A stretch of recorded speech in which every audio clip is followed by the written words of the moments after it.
Donc, on a testé l'accès au firewall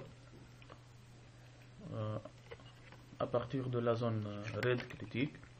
On a testé le ping et l'accès SSH.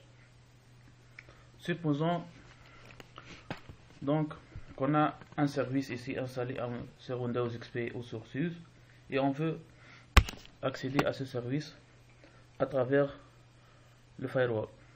Il nous faut utiliser la fonction de translation d'adresse NAT et la redirection de port. On va par exemple installer sur Windows XP un service web sur le port 8080, qui est un serveur web Glassfish de servlet Java, et on va tester la redirection de port. Donc ici on va revenir en Windows XP et démarrer le service. On teste donc l'accès en interne. Donc 192.168.0.1 2.80. Ici le serveur est démarré.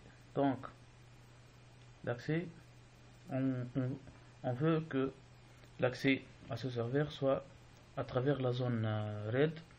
Donc tapez, au lieu de 192.168.0.1 2.80, on tape l'adresse 192.168.1.50 qui est l'adresse IP de la carte réseau RAID du firewall, et le firewall va rediriger vers cette adresse. Donc on passe à ajouter cette règle.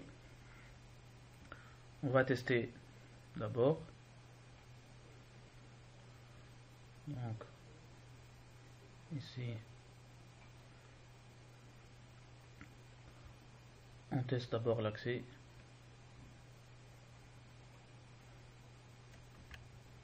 Bien sûr, cette adresse n'est pas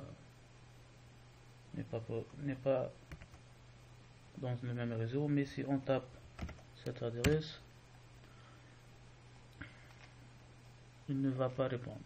Il faut donc ajouter une règle à travers. Ici, on va passer à la machine virtuelle de Windows, à l'administration du firewall, et ici on va utiliser la fonction de port forwarding et le NAT du firewall engine. Donc on ajoute une règle ici. Alors ici on va saisir l'incoming method, l'IP entrant, donc un IP entrant. Le service ici c'est un service défini par l'utilisateur qui est le port ici 8080.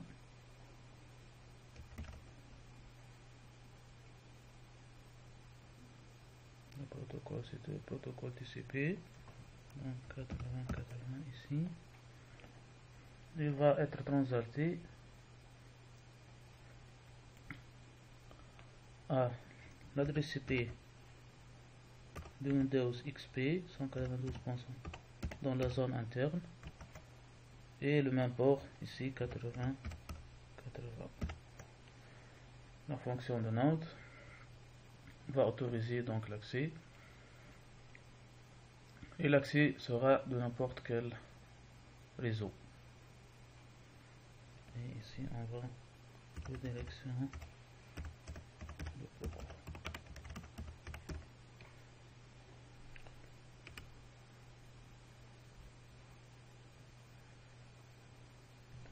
Bien sûr, il faut d'abord, avant de faire la translation d'adresse, il faut autoriser le port au niveau du firewall lui-même. Donc il faut ici ajouter le port 8080 pour le réseau 192.168.1.0/24.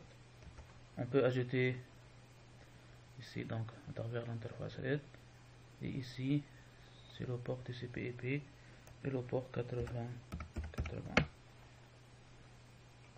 Donc il faut ajouter l'accès puis faire le redirection du port. Donc autoriser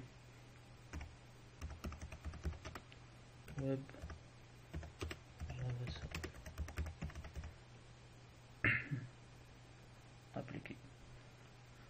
Donc l'accès est autorisé et la redirection de port est permise. Donc ici, si on teste de nouveau, alors on voit qu'on peut accéder à travers l'adresse IP de la zone RAID au service voulu. De même, on peut tester un autre service, par exemple MySQL, dans le serveur OpenSUSE. Alors, pour pouvoir se connecter à un serveur MySQL de base de données dans la zone privée à travers la zone RAID, il faut utiliser donc un client. Ici, on a le client Navigat et faire la redirection du port qui est 3306. Ici, si on va voir les connexions, donc on va faire la redirection de port donc depuis cette adresse au port 3306 pour se connecter. Donc il faut donc passer,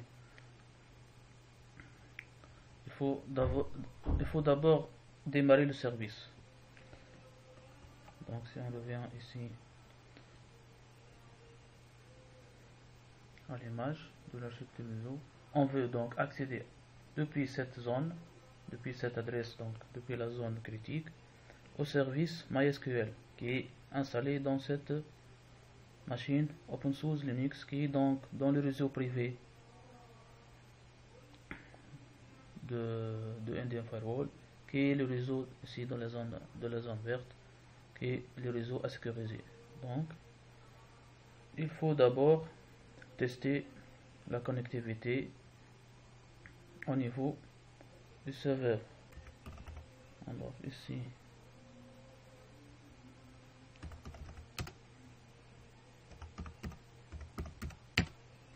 alors il est démarré, donc on peut accéder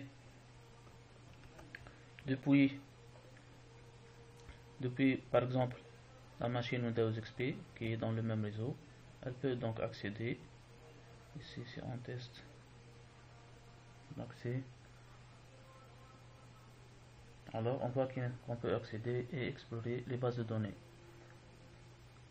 Donc il faut faire la redirection de port et autoriser le port 3306. Ici on va donc ajouter l'accès au port 3306 d'abord. Donc on ajoute l'accès. Donc ici on va tester depuis une seule machine. Prends un compte qui est une machine connue. Et autoriser ici le service MySQL. Donc il faut ajouter la main sur le service de port 3306.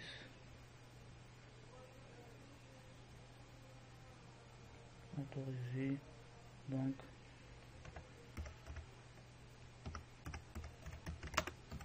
MySQL.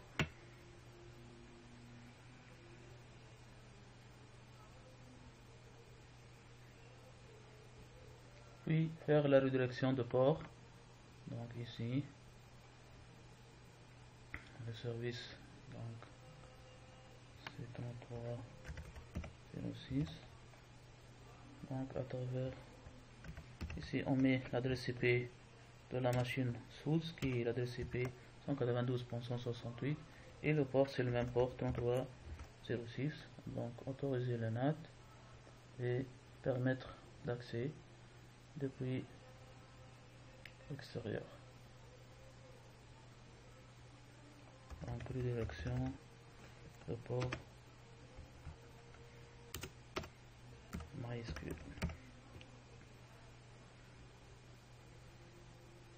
Si on teste de nouveau à partir de Windows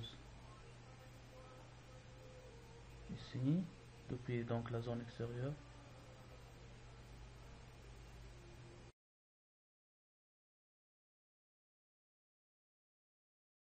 donc depuis notre machine, alors le nom on va dire c'est MySQL SUSE. L'adresse IP donc c'est 192.168.1.50 qui est l'adresse IP de carte RAID de firewall. Ici sur RAID et le mot de passe. Alors vous voyez que la connexion est possible ici et on voit ici les bases de données du serveur. On passe maintenant à la configuration du VPN. Donc si on revient ici à l'architecture,